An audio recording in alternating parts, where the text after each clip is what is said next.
அந்த காலம் அது அது அது அது இந்த காலம் இது இது இது இதுவும்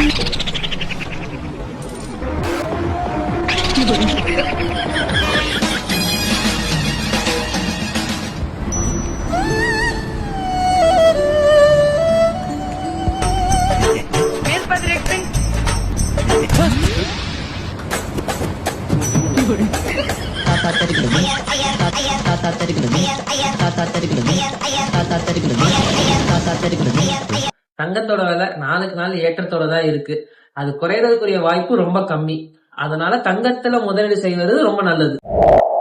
தங்கம் வாங்குறதுக்கு சிறந்த நாள் அச்சய தீதி. இந்த அச்சய தீதி அன்னைக்கு பிரீத்தம் ஜுவல்ஸ்ல வாங்குற அனைத்து நகைகளுக்கும் VA flat 9.9% மட்டும்தான். அனைவருக்கும் அச்சய தீதி நல்வாழ்த்துக்கள்.